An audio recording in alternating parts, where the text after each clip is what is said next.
오늘 저는 여러분과 함께 축복의 노다지라는 제목으로 말씀을 나누겠습니다. 2조 말에 서구 열강이 한국과 수교를 맺고 한국 땅을 찾아오게 되었습니다. 많은 광산 탐사가들이 한국을 찾아왔습니다. 미국과 구라파에서 광산을 전문으로 탐사하는 분들이 와서 한국의 금, 은, 동, 철광을 탐사했습니다. 그런데 어느 곳에 가든지 금이 나올 곳과 은이 나올 곳에는 말뚝을 박아 놓았습니다.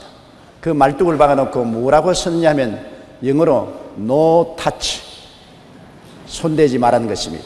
그런데 그때 한국 사람들이 영어를 잘 모르기 때문에 No touch라는 말만 폐에 서서 세워놓은 곳에는 금이나 은이 넘쳐나온다고 생각을 했어요.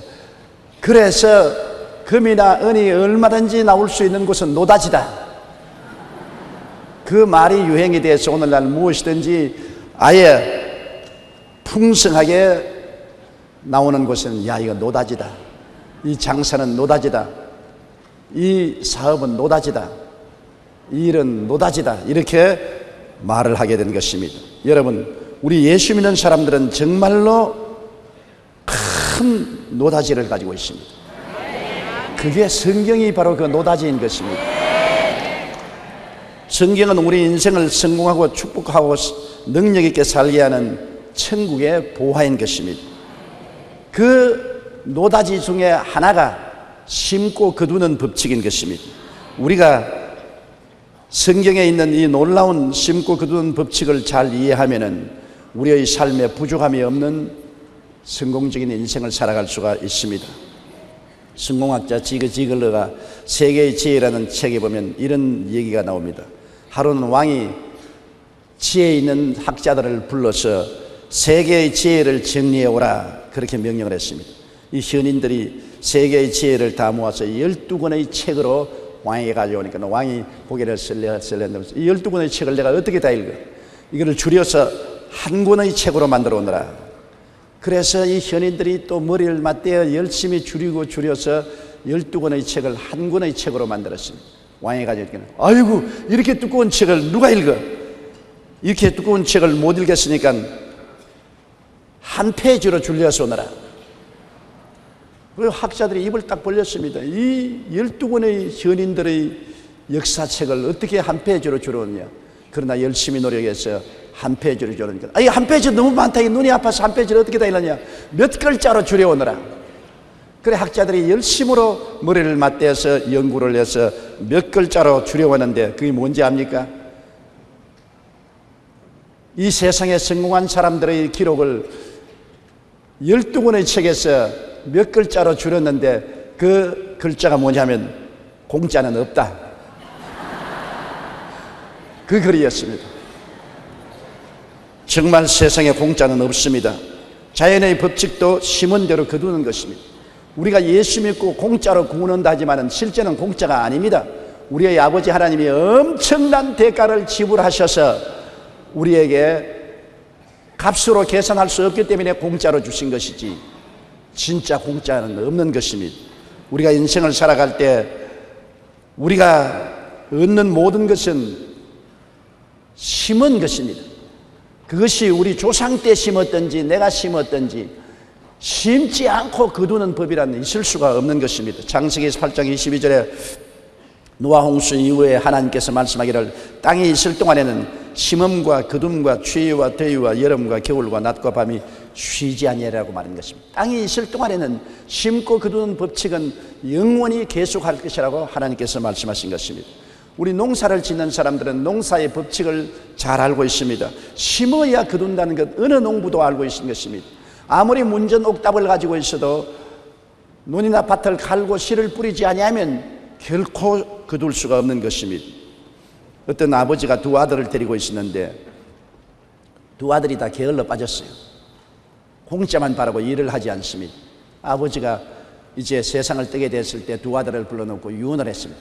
야, 너 둘 위해서 내가 가지고 있는 밭에 황금을 심어 놓았다. 황금을 감추어 놨는데 이 밭을 다 뒤지면 황금을 찾을지 모르겠다. 황금을 찾거든 난 그걸 가지고 너희 형제끼리 오순도순 잘 살아라. 그리고 세상을 떴습니다. 이 두 아들이 아버지 장례식을 치르고 난 다음 뛸 듯이 기뻐해서 밭을 찾아가니 엄청나게 큰 밭입니다. 그 큰 밭에 어디에 숨어있는지 알 수가 있어야죠. 그날부터 둘이가 이마에 띠를 질끈 메고 일꾼들을 동원해서 그 밭을 뒤집니다. 처음부터 끝까지 다 밭을 뒤져서 돌 다 잡아내고 풀 다 뽑아내고 전부 다 뒤져보니까 금은 안 나왔어요. 그런데 보니까 밭이 잘 뒤져넣어서 개간을 해놨습니다. 에라 기왕 개간해놓은 밭이니 씨나 심어보자고 씨를 심어놨더니 가을에 곡식이 바람에 나부끼는데 황금빛깔이 찬란했습니다. 그래서 비로소 아버지가 황금을 심어놨다는 것이 바로 이것이구나. 농사를 지어서 크게 수확을 해서 돈을 벌어서 두 형제가 잘 살았다는 이야기가 있는 것입니다. 심어야 거두는 것입니다. 또 무엇을 심든지 그대로 거둡니다. 종류대로 거두게 돼요. 콩을 심고 팥을 거둘 수가 없고 팥을 심고 난 다음 조를 거둘 수가 없습니다. 콩 심은데 콩 나고 팥 심은데 팥 납니다. 이것은 영적인 사실도 그대로입니다. 우리가 미움을 심어놓고 사랑을 거둘 수가 없는 것입니다. 처체 사람과 미워하고 시기하고 분노하고 질투하고 난 다음 자기의 생명은 살아가는 동안에 사람들에게 사랑을 받으려고 하면 엉터리 없는 것입니다. 가는 곳마다 사랑을 심어놓으면 나중에 그 사랑이 사랑으로 거두게 되는 것입니다.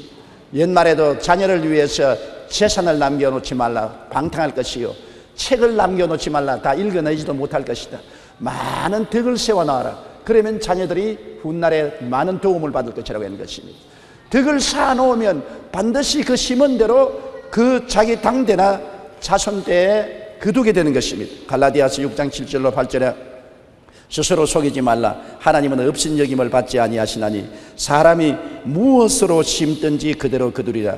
자기의 육체를 위하여 심는 자는 육체로부터 썩어질 것을 거두고 성령을 위하여 심는 자는 성령으로부터 영생을 거두리라고 말한 것입니다. 오스트레일리아의 심리학자 알프레드 애들러 박사는 그에게 많은 우울증 환자, 정신질환에 걸린 사람이 찾아왔습니다. 그런데 그들에게 처방을 해 주었습니다. 2주간만 당신이 매일매일 어떻게 하면 남을 기쁘게 해줄 수 있을까를 궁리해서 그걸 실천하십시오. 이것이 나의 처방입니다. 박사의 명성에 기대를 하고 왔던 환자들은 대부분 이 싱거운 처방에 실망하고 돌아갔었습니다. 그러나 애들러 박사를 믿고 그의 처방대로 다른 사람들은 당장 특효가 나타났습니다. 그들은 가서 2주간 동안 어떻게 가족들에게 선을 베풀고 사랑을 베풀까를 연구하고 이웃의 선과 사랑을 베풀까를 연구하고 자기에 대한 관심사를 버리고 가족과 이웃에 대해 관심을 가지고 사랑을 베풀고 기쁘게 만들었습니다. 그 결과 사랑과 기쁨을 심자 치료와 행복을 거두었던 것입니다. 놀랍게도 당장 특효가 나타나서 우울병 환자, 정신적인 질환자들이 많이 고침을 받았다는 기록이 있는 것입니다. 심고 거두는 법칙은 영적으로도 같습니다. 미움을 심고 사랑을 거둘 수가 없습니다. 무엇이든지 심은 대로 거두게 되는 것입니다. 적게 심으면 적게 거두고 많이 심으면 많이 거둡니다. 오늘날 우리 한국은 농산물 때문에 어부들이 마음의 고초를 많이 겪고 있습니다. 시장이 개방됨으로 말미암아 세계적인 농산물들이 헐값으로 한국에 홍수처럼 몰려오니까 한국에서 농사 지어봤자 경쟁이 되지 않습니다. 그러므로 농수산물은 도저히 경쟁이 안 되므로 황폐화되게 되는 것입니다. 저는 그 사실을 너무나 옛날부터 잘 알았습니다. 세계 여러 나라에 여행을 다니기 때문에 캐나다에 가보면 그 넓은 국토가 말로 다 할 수 없어요. 거기에 밀을 심는데 비행기로 씨를 뿌리고 비행기로 약을 뿌립니다. 미국 캘리포니아 가면 논이 얼마나 큰지 벽씨를 심었는데 비행기로 겹씨를 심어요. 그렇게 끝없는 논을 가지고 농사를 짓는 그 나라와 우리 손바닥만한 땅에다가 농사를 짓는 우리 한국 농부가 경쟁이 됩니까? 오스트레일리아에 가서 보면 입이 딱 벌어집니다. 비행기로 날아가도 땅 끝이 보이지 않아요. 농부들이 이곳에 있는 농부하고 저곳에 있는 농부가 저녁 식사를 같이 하려면 약속을 해놓고 하는데 비행기를 타고 가서 저녁에 만나서 가족들이 모여서 식사를 하고 비행기를 타고 돌아오는 것입니다.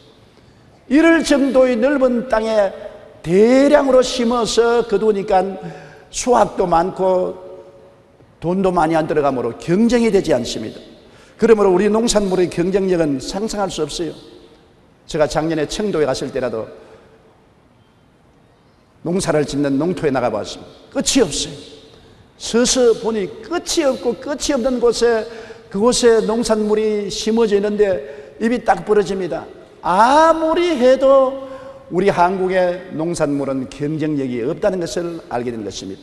그러므로 우리 한국의 농사는 특수 작물을 재배해 가지고서 고가의 농산물을 생산하지 않고는 일반적인 농작물로서는 세계 시장에 경쟁이 없다는 것을 저는 뼈저리게 느꼈습니다. 농산물, 축산물, 수산물도 한 가지인 것입니다. 이제는 특수 작물을 재배하거나 그렇지 않으면 공업에 주력하지 않고는 한국이 장차 살아갈 수 있는 길이 없는 것입니다. 적게 심으면 적게 거두고 많이 심으면 많이 거둔다는 것은 이 세상의 영적인 물적인 법칙인데, 우리 한국적인 현실에서 좁은 땅에 많이 심을 수가 없습니다. 그러므로 많이 거두지 못하지. 적게 심으니까 적게 거두죠. 적게 심고 적게 거두는 자가 많이 심고 많이 거두는 자하고 경쟁이 됩니까? 가격면에 경쟁이 안 되므로 도저히 살아남을 수가 없는 것입니다.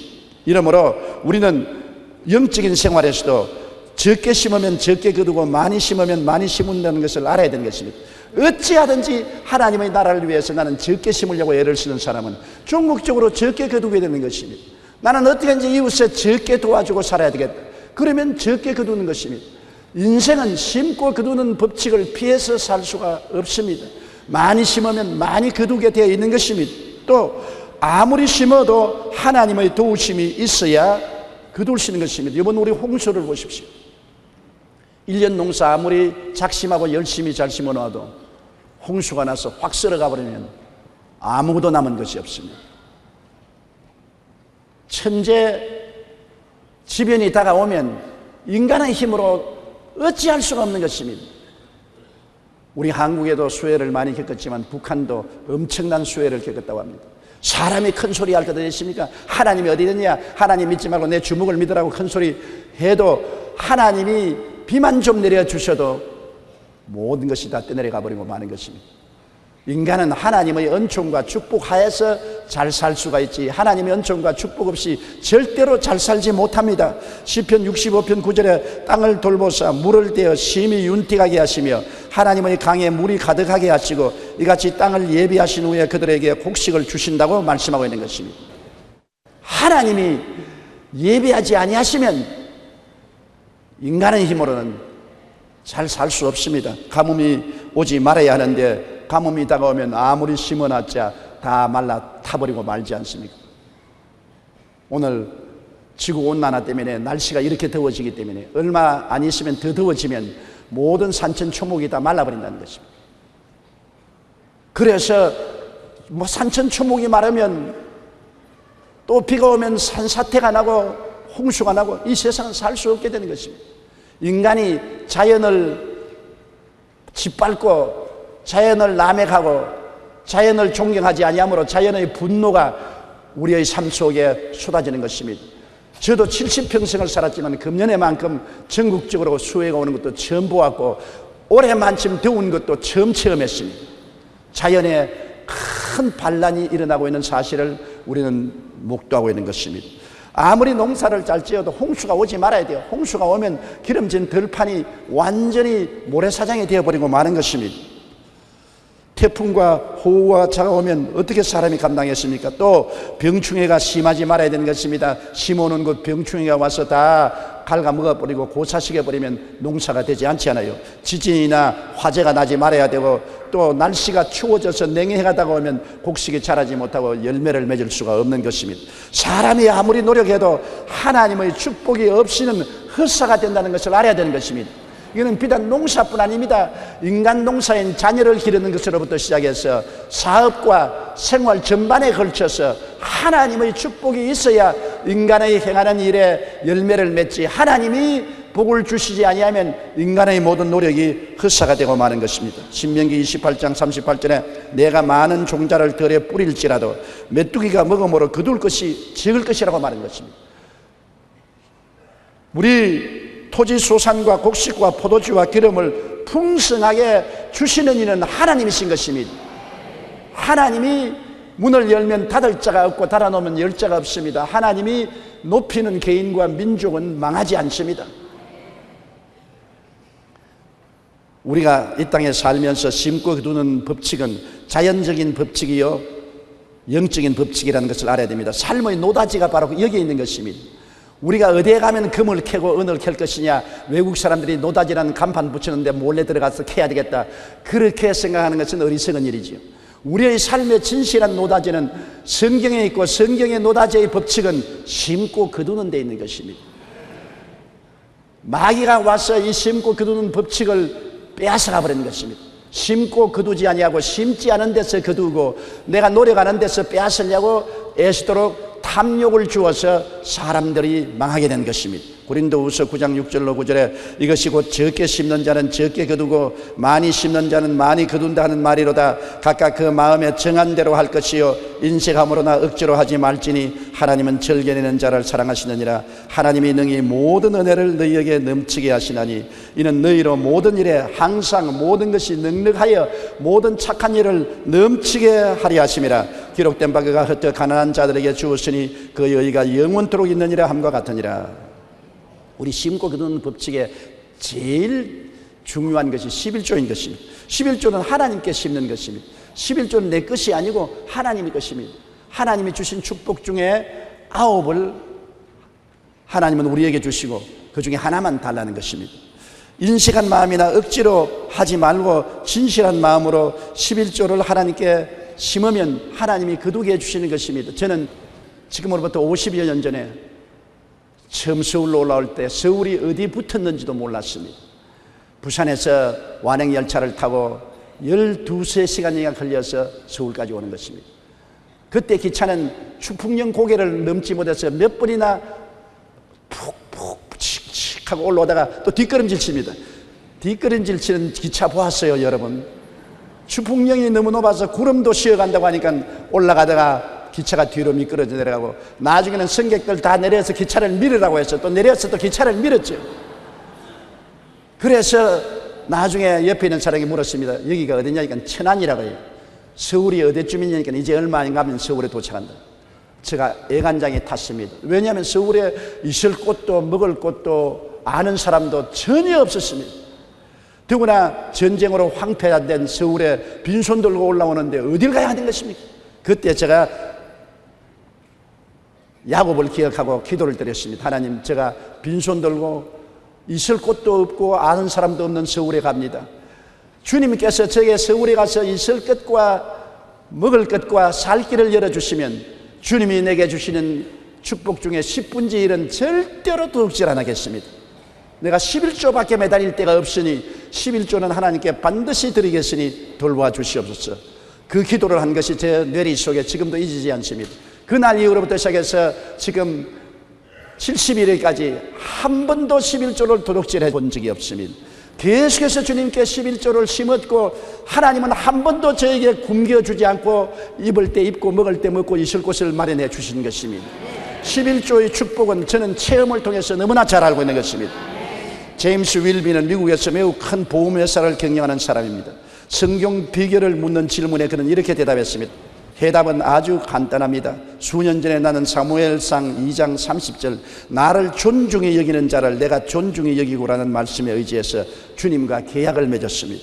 그리고 11조를 드리기 시작했습니다. 그 이후로 하나님께서 나를 놀랍게 축복해 주셨다고 말한 것입니다. 미국의 실업가 하이드는 10의 구조를 드린 사람으로 유명합니다. 그는 한때 $10,000의 빚을 지고 9자녀의 생계를 위해서 염려해야 될 정도로 파산한 사람이었습니다. 그럼에도 불구하고 그는 빌려온 돈에도 철저하게 11조를 드렸습니다. 사람들은 그를 비웃었습니다. 남의 돈을 빌려서 살면서 왜 11조를 드렸냐? 그는 하는 말이 사람에게 빚진 것도 무서운데 내가 하나님께 빚지고는 머리를 들고 하나님을 쳐다볼 수 없게 되니까 더 무서운 것이 아니냐? 그래서 그는 어떤 일에도 11조는 드럭질하지 않았고 하나님께 엎드려 축복을 달라고 기도한 것입니다. 그런데 하나님이 그에게 복을 주셨습니다. 맨소레담을 만들 수 있는 기술을 개발하게 하셔서 맨소레담으로 세계적인 기업을 일으켜 세계적인 비즈니스맨이 되었고, 그 다음엔 점점 축복을 받아 10분지 9를 하나님께 드리고 10분지 1만 가지고 회사를 경영하고 자기의 가족들이 먹고 살 수가 있는 것입니다. 미국의 유명한 부자인 록펠러 역시 철저한 11조 생활로 유명합니다. 생전에 그는 어린 시절 나의 첫 월급은 $1 50센트였는데 그때부터 지금까지 철저한 11조 생활을 했다. 그랬더니 하나님께로부터 주시는데 나중에는 감당하지 못할 정도로 부으셔서 지금은 자기 사업의 11조를 계산하는 직원만 40명을 두었다는 것입니다.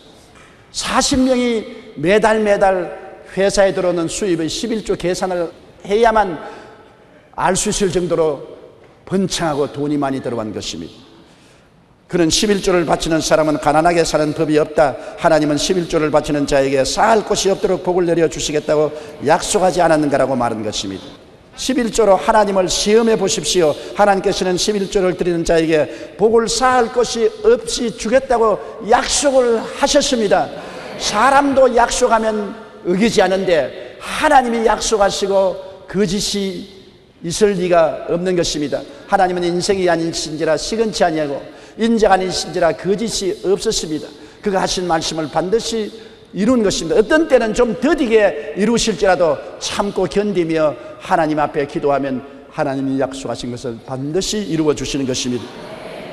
일본의 유명한 신학자 우찌무라 간조는 11조야말로 거래 면에서도 유리한 것이다. 왜냐하면 하나님은 우리에게 하나를 요구하시고 열을 주시기 때문이라고 말한 것입니다.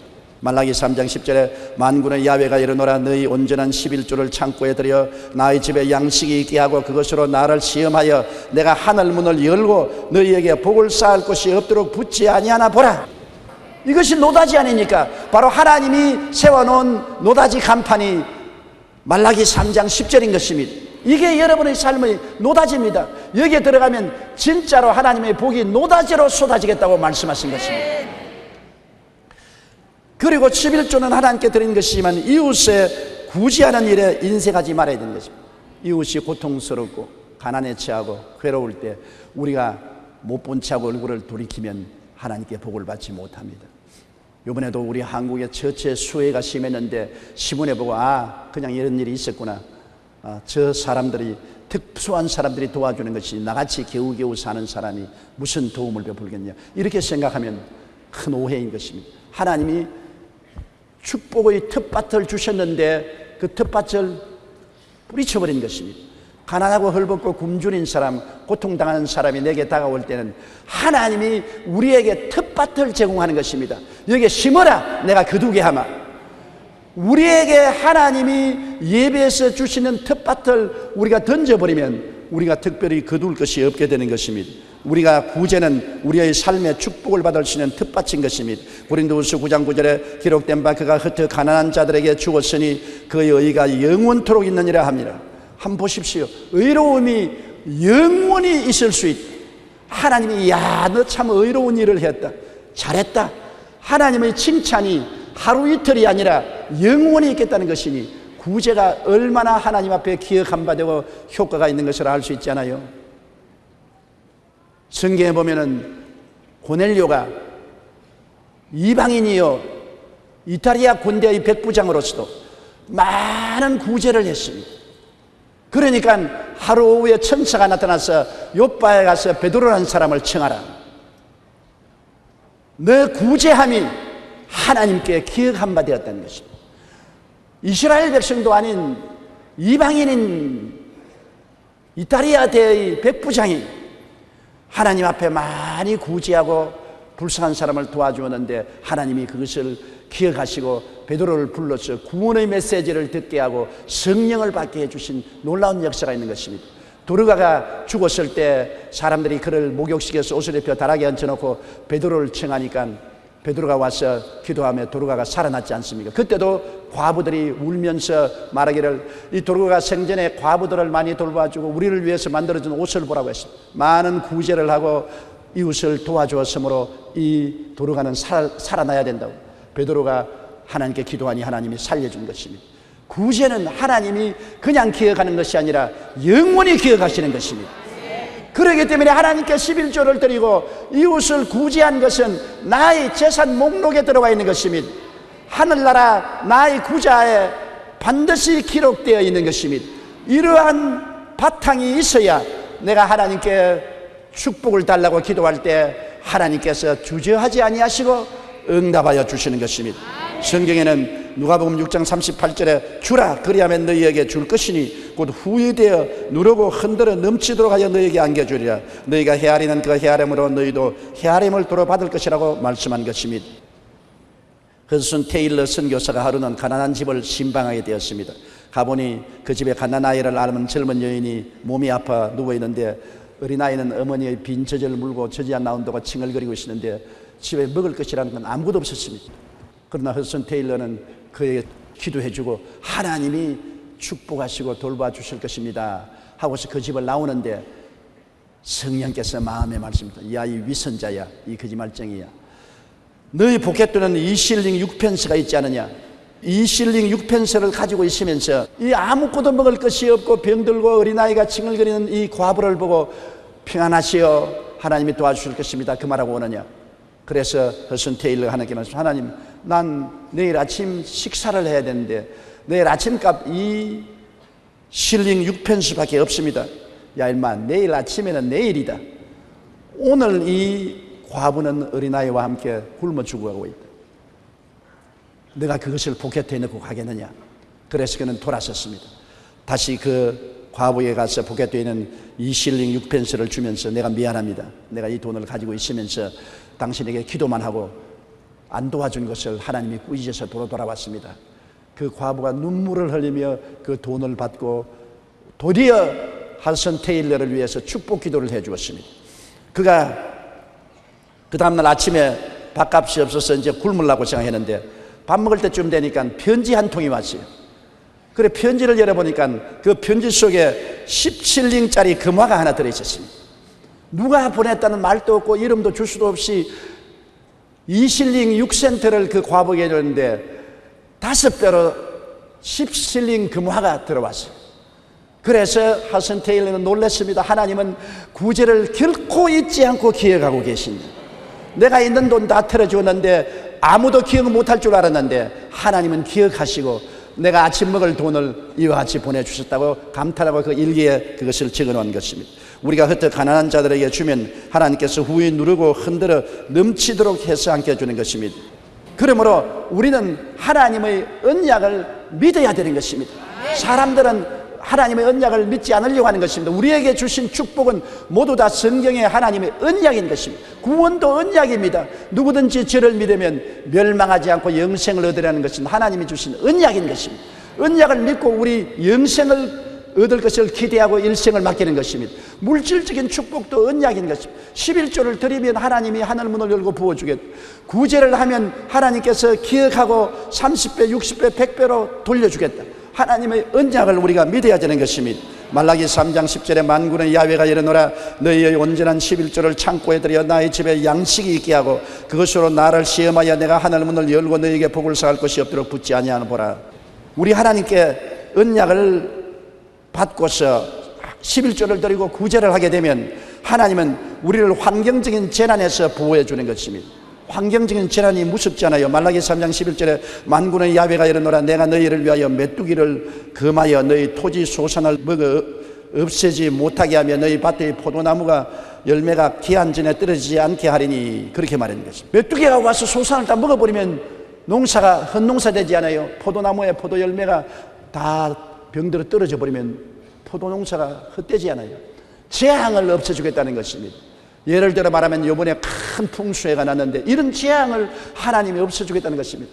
한국으로 향해서 오는 태풍을 하나님께서 한국에 오지 못하도록 돌려버릴 수도 있는 것입니다. 하나님 못할 리가 되는 것입니까? 우리가 하나님과 11조 언약을 맺으면 하나님이 어려울 때 우리가 부르짖으면 하나님의 언약을 기억하시는 것입니다. 그리고 하나님은 그 약속을 반드시 지키시는 것입니다. 우리는 반드시 하나님께 복받기 위해서는 우리가 하나님께 부르짖어 기도할 수 있는 기초가 탄탄하게 써야 되는 것입니다. 내가 11조를 드리고 구제 인색제 아니하고 살았으면 이것이 내가 하나님께 부르짖을 수 있는 탄탄한 기초가 되는 것입니다. 하나님, 나는 11조도 억지하지 않았습니다. 나는 하나님 어려움에 처한 사람을 구제하는 데 인색지 않았습니다. 이제 내가 어려우니 주님께서 나를 도와주시옵소서. 어떻게 주님이 모른다고 하시겠습니까? 결단코 주님은 모른다고 하시지 아니하시는 것입니다. 그리고 우리의 삶은 다른 사람들이 보고 감탄할 것이라 했습니다. 타인들이 보고 저 사람 어떻게 저렇게 영혼이 잘됨같이 범사에 잘되며 강건하고 생명을 얻되 넘치게 하느냐. 타인들이 우리를 보고 감탄할 정도로 하나님이 우리에게 복을 주시겠다는 것입니다.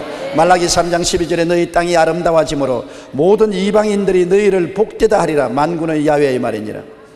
모든 사람들이 우리를 보고 야, 저 사람 정말 복받았네, 어떻게 저렇게 되었나 감탄할 것입니다.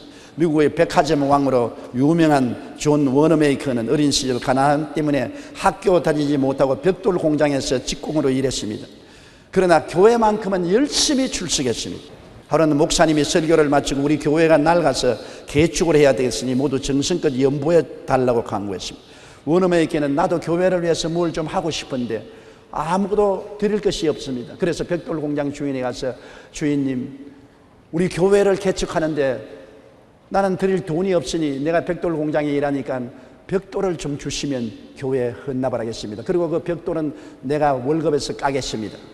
공장 주인, 좋다, 네가 원한 대로 벽돌을 가져가고 그 벽돌은 너 월급에서 까겠다. 그래서 그가 하루는 벽돌을 잔뜩 싣고 수레를 뜨거덕거리면서 아침에 교회에 갔습니다. 목사님이 보니까 워너메이커가 수레에다가 벽돌을 싣고 땀을 뻘뻘 흘리면서 교회를 왔거든요. 너 이거 왜 싣고 가느냐? 목사님, 나는 교회 개축하는데 드릴 것이 없습니다. 내가 일하는 공장이 벽돌 공장이기 때문에 공장 주인에게 허락을 맡아 벽돌을 얻어서 왔습니다. 이것을 교회 지는 데 사용해 주십시오. 목사님이 어린아이를 안고 눈물을 흘리면서 기도를 했습니다. 하나님, 이렇게 교회를 사랑하고 충성스러운 어린이를 축복하여 주시옵소서. 그 워너메이커가 그 다음에는 사업을 해서 점점 축복을 받아 백화점 왕이 되었습니다. 나중에 그 교회를 $100만 들여서 그가 새로 지어준 것입니다. 그리고 점점 왕성해져서 그는 세계적인 백화점 왕이 된 것입니다. 그는 이렇게 말했습니다. 어린 시절 가난할 때 정성껏 헌금을 했더니 하나님께서 나에게 이런 축복을 주셨습니다라고 말한 것입니다. 하나님 앞에 심으면 하나님께서 넉넉하게 반드시 갚아주시는 것입니다. 고린도후서 9장 8절로 9절에 하나님이 능히 모든 은혜를 너희에게 넘치게 하시나니 너희로 모든 일에 항상 모든 것이 넉넉하여 모든 착한 일을 넘치게 하려 함이니라. 기록된 바 그가 흩어 가난한 자들에게 주었으니 그의 의가 영원토록 있느니라 함과 같으니라. 오늘날 미국이 세계적인 강대국이요 부자인 것입니다. 미국이 세계적인 강대국이고 부자인 만큼 그 이유가 있는 것입니다. 미국의 부자들은 철저히 하나님께 11조 드리고 심고 거두는 법칙을 사용하고 있는 것입니다.